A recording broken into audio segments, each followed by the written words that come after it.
vous êtes témoin d'un événement où vous avez des informations d'intérêt national, vous pouvez filmer et envoyer par email à infosunugal@gmail.com ou contacter le 78 140 56 56 disponible sur WhatsApp.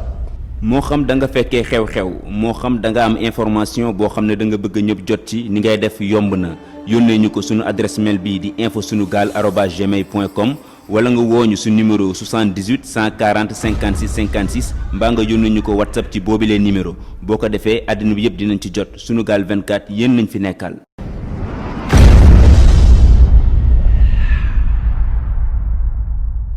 sunu réew mi duñu bàyyi kenn mu taxaw di ko jaay mën nga wax lu la neex nag parce que sos nañ fi lu rëy a rëy ay milliards et milliards dara du ci dëgg pour impressionner sénégalais yi ñu ne indi firnde yi mënoo koo indi assemblée wala doo dem mieux et plus grave nga dem ba Casamance te bu ñu ma laalee Casamance boo may défendre bëgg a tas Sénégal kooku taxaw tey ji di day dem Casamance ñu défendre ko tey mooy laaj ay milliards ay xaalis yu jóge fan kooku mën na jaay Sénégal fii la taxaw jour bi ñu yóbbu assemblée war a xool projet de loi bi astafurlah rapport commission d'enquête sur les 94 milliards mu ne day def conférence de presse Ziguinchor naan bu ñu ma laalee ku ma laal Casamance moo may jàppale yow mu ngi bëri yow doo Sénégal yaa ngi tax Sénégal di jaar ñi ñëpp de patt nag fott rek ko wax dee waaye Sénégal du am fit dëkk Lat Joor Ngoone Latiir dëkk Alboury Ndiaye dëkk Cheikh Ahmadou Bamba dëkk El Hadji Malick mais bon Dieu pourquoi Sénégal commencé rek ay ragal xale bu ndaw ñëw bëgg a napp nit ñi ku wax dee am ñu ànd ak moom ci opposition parce que ñu ànd nii rek daal non duñ nangu lii ñu diw teel nee na d'accord ci lan pour loi bi ñu respecté ko waaye xoolal yebu leen kenn ba dégg diw nee na war nañu bàyyi ko dañ ko bàyyi ñu mu lan mu indi xaalis kenn xamul fu xaalis bi jógee loolu yoon du ko may kenn fii du moom du affaire même Macky Sall amu ci droit bu ko defoon mu rëcc affaire am la xëy na ministre de l'Intérieur boobu yëg ko woon mais kii yëg ko ci am fule di magistrat xam ngeen du bàyyi kenn di ko yeb ku xam Antoine Diome du ko yu xooxatal tamit ñun ñu ko gis tribunal liggéey ak moom xam ne du yambar ñuy wax yëpp dañoo tiit nag képp koo xam ni sàcc nga boo gisee policier da koy bañ sàcc suñu xarit ak policier wala gendarme sàcc yëpp nga bëtti daan na fi jógee waaye mais yow xale bu yegg seegul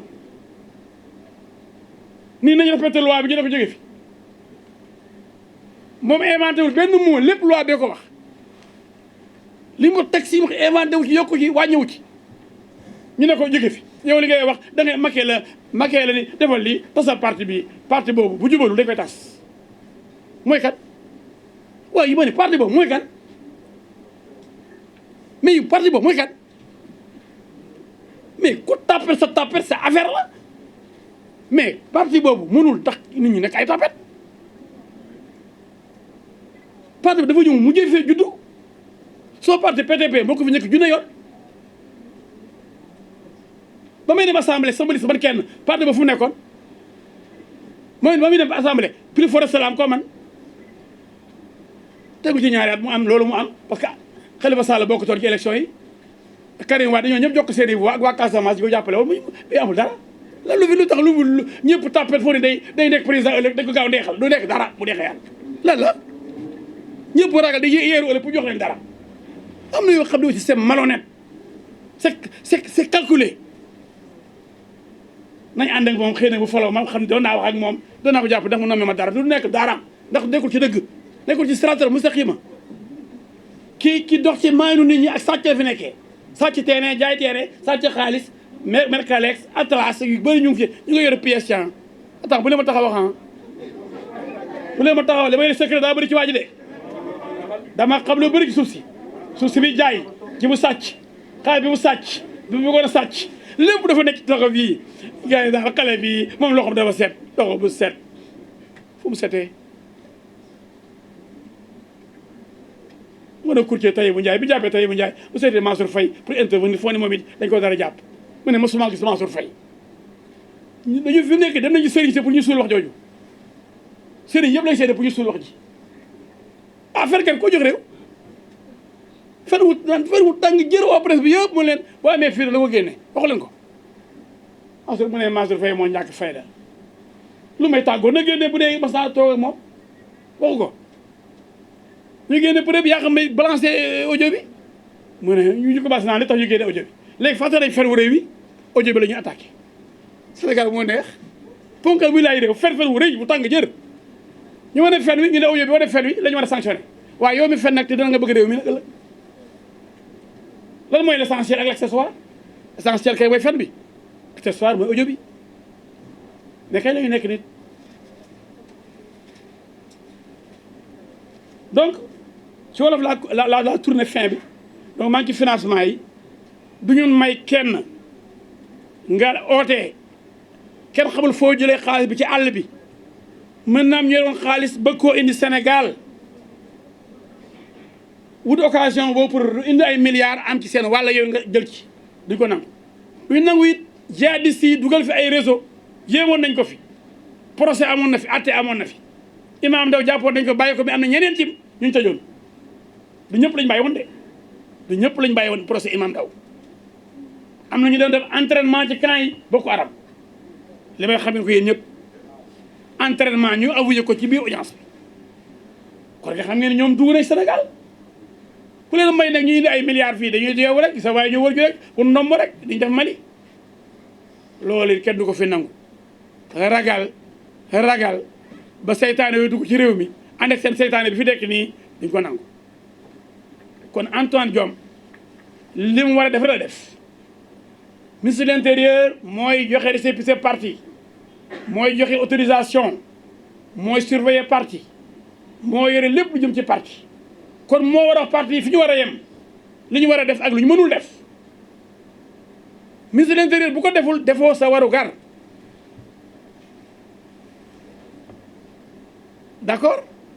kon Antoine Diome lan lañ ko mën a toppee naa ne Antoine Diome dafa ñëw pour jàpp kii pour tëj kii pour jële fi wax loi est-ce que moom dafa changé ci loi bi dara daf ci yokk dara daf ci yokk benn mot wax ne moo ko ci yokk tubaab dafa ne la loi est impersonnelle et générale loi jëmul ci benn nit kenn moomu ko même loi moo gën a chef président de la république moo tax ñu ne nul n'est censé ignorer la loi même président dafa war a tënku ci loi bi ci yoon xam ngeen ne président mën nañu ko àtte bu violer loi bi haute cour de justice président sax bu tooñee dañu ko àtte attention waaye yow nga nekk nga ne da ngay laaj réew mi dëgg fii da xaalis boo xam ne kenn xamul fu mu jógee te yoon aaye na ko ñu ne ni la bàyyi ko continuer daal am na sax ñu ne am na xaalis bi ba pare daf koo bëgg a légaliser ndax bu ñu fekkee ci moom xaalis bu bëri boo mën a xëy na dina ni financement bi la parce que perquisition mën na am ñu fekk ci moom du dul jeex nangu ko muy njaay muus am na ñu bind loolu de yàlla rek xam man du wax lu ma xamul nag mais au moins ñu rappelé ne nag xaalis bi dugg fii warul jóge étranger warul jóge tamit ci ñu nekk Sénégal te depuis sénégalais ay étranger lañ loolu koy dafa leer du pour yow rek du pour yow kenn pour parti yëpp la xanaa yow kenn yaa fa am parti rek bu doon nañ ko waaye yeneen parti yi wala ñu nangul ko yeneen parti yi ñu def campagne comme yow taxaw jël rajo ak télé yi jël sa journaliste mu taxaw melelelel di wutal la ay financement mais même état bi bu koy def day daf c'est encadré état amul droit sax laaj xaalis comme ça rek ni ko day mën a jaay réewam dañ koy teg ci yoon bu boobu jàllee ma ñëw ci Dakar ngay wax président Macky Sall duñ ko nangu tey duñ ko nangu ëllëg kenn mënul nangu li nga bëgg suñu histoire moomu loo ko da nga ko fay fekk Dakar moo la mag moo ma mag suñu waajur yi Rufisque moo ñu mag les 4 communes kay xam ngeen ni Saint-Louis Rufisque Gorée ak Dakar la woon président lu ñu nangu nga jël suñu histoire xotti ko ñoo bañ loolu projet boobu fa ngeen ko jëlee delloo jëleen ko fa waa Dakar duñ ko nangu waa Rufisque duñ ko nangu mu ngi mel ne nga yow woon di Saint-Louis day tas kon waa Saint-Louis duñ ko nangu la vieille ville pour lan président joxal cër ñi la fal waa Dakar ci lañ bokk te Dakar nag mu leen néewal doole te déewaloo doole Sénégal ndax mooy la capitale du Sénégal comme ni ko Kouthia waxee maire de Paris bu doon ñëw Dakar ti Dakar nekkatul ñu ne na maire Médina dem teedi jóg wala gouverneur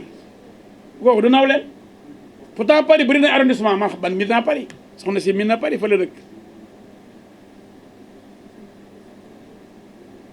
ñaata arrondissement mu am Paris plus de 20 arrondissements mais dafa tax ñu ne Paris du amati 16e mooy am 7e ak 8e 3e 4e premier arrondissement 17e arrondissement 18e arrondissement mais da ngeen 18e fan nga dem Barbès fooy dem Château Rouge fooy dem Poissonnier Doudoville mais non il y a Paris ville lumière donc on dit Paris la capitale du monde les Champs-Élysées nga tëbul tëb rek ni Paris disparaître na nga tëb Dakar boulevard Dial Diop boulevard Charles de Gaulle boulevard de la République Dakar Lamine Gueye Dakar Samba Gueye Dakar Pape Diop Mamadou Diop Khalifa Sall Dakar Soham Wardini mais nga yeewu rek histoire Dakar disparaître quoi lu ñuy wax léegi Médina Sicap Mermoz Ouakam Yoff mais ça c'est pas sérieux Macky dellu si ginnaaw lii du mën a jàll ci waa Dakar rek ñu ngi lay yëgal ni pestum kanam borom a koy fajal boppam waa Dakar ñoo du ko du nangu waaw bu laajee ay marche ci jàmm teg ko ci yoon dinañ la woon ni lii nga bëgg a def bu la neexee nga defi ko Fatick mais fii mënul jàll mais man bu boobaa may nekk avocat Fatick du ma nangu Fatick di jàll parce que Fatick histoire la aussi ville chargée d'histoire président bàyyi li nga bëgg a def mënul non dafa ñaaw mu non du mënul dem lii kooku wax bu ne wala président lan moo ko dal mais quand même ça c'est ce que je disais c'est l'inacceptable et l'inqualifiable ma mujjee ci élection yi président xam na ni dafa am opposition cuune ki moom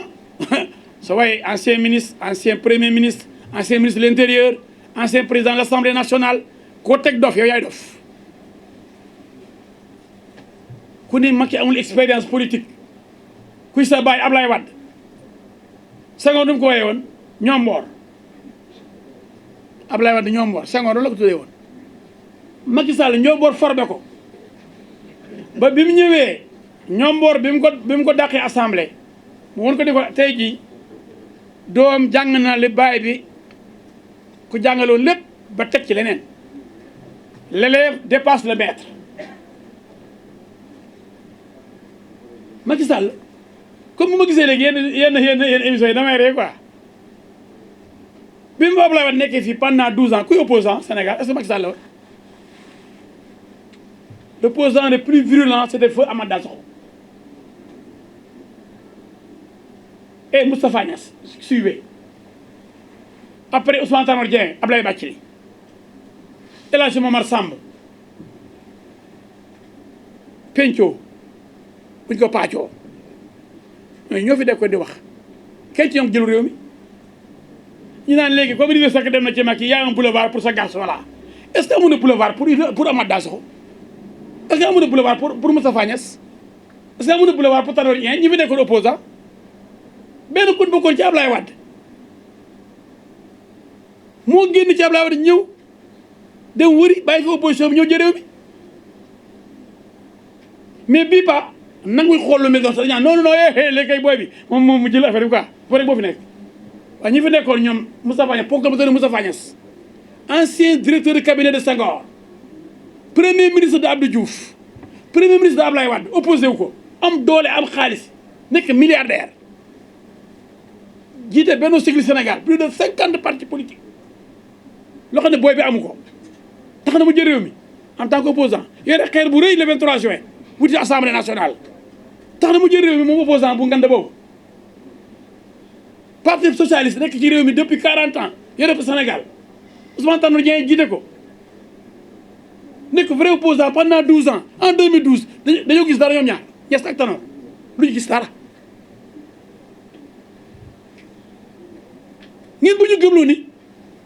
ku gën a radical ci opposition yi après yaa jël pouvoir bi fu kay la ma saam ñu bu ñu dofloo gëmloo nañu comme kenn mooy yuuxu ànd ak beneen booy ñuy xas nañu ne saaga di mëkk di dóor bëri coow ñuy fa ne coow di coow gis le bruit c'est du bruit rek coow rek coow lay nekk rek coow ñu doon coow Sénégal fii yëpp muy ay Moustapha Niasse ay Amath Dansokho à l'époque ay Ablaye Bathily ay Ousmane Tanor Dieng vrai opposant yi woon Macky Sall mu doon premier ministre quand même Macky Sall bu Ablaye Wade nekk président Assemblée nationale bu Ablaye Wade nekk ministre d'État ministre de l'Intérieur bu Ablaye Wade moo ñëw jël pouvoir bi te pourtant ñoom booba ñi def nañ les assises nationales les candidats des assises c'était Niasse et Tanor benn Siggil Sénégal ak benn ak Tanor pourquoi nit ñi bëgg ñu tofloo naan léegi kay affaire da yomb ci booy bi léegi yow la bu koy sax fu toll daal ñu koy wutal daal moom pour mu jàll ba bëgg a bindaat histoire du Sénégal mais les vrais opposants ce n'est pas Ablaye Wade ñu doon taal ba jàppaleen ñoom Bass Bou Diop la woon opposant vrai yi ñoom Ablaye Ly para Sénégal mais ñoom jëluñ pouvoir bi de xam nga kan moo jël pouvoir bi ki doon day def partie de contribution Ablaye Wade en 1974 fekk Senghor Mogadiscio di ko je veux créer un parti de contribution naxanteeg moom comme Diombor ba jël pouvoir bi yéen kañ na opposition radicale boobu di jël pouvoir Sénégal dem mbëkk giri yi palais bi ki tëj la ay weer ci prison bi tax da nga jël réew dem di saagaay di tëb di daal di sas di yàq deru nit tax da nga jox la réew mi dañ ko yokk responsable mais bañ demee nag ñu duma leen ñu ne fichier bee baaxul waxuñ dëgg ndax bu ñu amoon benn argument dañ ko yóbbu conseil constitutionnel mais tamuñu wax dëgg opposition malhonnête am na opposition honnête vraiment di ñëpp ku mel ni Khalifa Sall vraiment dégguma mu nekk fi di sos pour jot jàll rek vraiment même léeg-léeg sax ñu ne kenn xamul mbiram ndax waxul mu ngi noppi mel ni tëb di dal mooy tax a jël réew est-ce que ñi doon tëb di dal comme Amath Dansokho yàlla ko yàlla yërëm ñoo jël réew mi wala Macky Sall bi nekkoon ci biir Ablaye Wade mu ñoo jël réew mi Sénégal daa am duñ koy yoree mais Macky dafa bëgg sukkandiku ci cuune opposition bi di wax fichier nee wax d'accord tant que fichier bi rek la wuñ ko élection du am ah CEDEAO waxu loolu de élection yi depuis 2019 la waroon a am 6 mois avant kenn warul laal dara donc depuis 2019 ñu ngi violer le protocole additionnel de la CEDEAO amuñu droit changer dara ci code électoral 6 mois avant élection report yi ñu def ak yi ñu def yëpp amuñ ci droit calendrier électoral bi dañ ko war a respecter mais comme Macky xam na ne ay cuune la ko seqal mu ne waa d'accord dañuy def dialogue national lu ngeen ma wax rek ñu xool fichier bi après mu ngi nii président Macky Sall ñaari gën a am solo nangu ko waaye ma ban la dina fi parrainage bi c'est injuste nit ñi yemuñu am parti yemuñu mën-mën moo tax parti bu ci xiif tiit da ngay dem sam jaay sa bopp jaay sa ngor ñu jënd la nga ñëw dig Sénégal ay bandi ak ay criminel wala ay pétrodollar beneen ba xam nga man la bulletin unique dafa simple te cherul su réew mi nga xam ne amul moyen bulletin unique mu gën ci moom moo am ay bëgg de mondial Burkina Faso Christian Marc Kaboré même Guinée gii bulletin unique lañ def Guinée gii xam ngeen ni ka fa nekk gëmul yàlla gëmul yonent bi rek lay def muy Alpha Condé xam ngeen ni seetlu dana ko gagné moom bien que bulletin unique la moom day foqati indi ay résultats boppam mais Sénégal loolu mënu fi am Sénégal du dëkk Sékou Touré de dëkk Senghor la Sénégal dañoo civilisé te dañoo am xam-xam ne dañoo jàng pays de culture la et de xam-xam donc bu ñu defee bulletin unique ñuy coché di xool kenn du juum kii du cher ndax doo jël ay milliards de bulletins di ko imprimer mais li ci jublu mooy bu bulletins yi bëree mën nañ dem wane yenn bulletins yi ne bii ngeen di wote def leen ko fii seen soutien gorge yi bu ngeen demee bii la dama leen fekk ñu ne bidon bii la.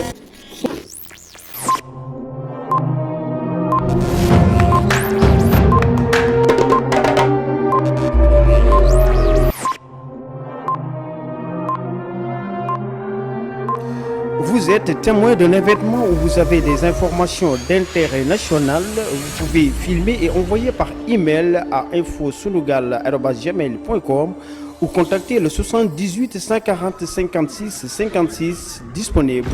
sur WhatsApp. moo xam da nga fekkee xew-xew moo xam da nga am information boo xam ne da nga bëgg ñëpp jot ci ni ngay def yomb na yónnee ñu ko sunu adresse mail bii di infosunugal@gmail.com wala nga wooñu su numéro 78 140 56 56 mbaa nga yónnee ñu ko WhatsApp ci boobilee numéro boo ko defee àddina bi yëpp dinañ ci jot Sunugal 24 yéen nañ fi nekkal.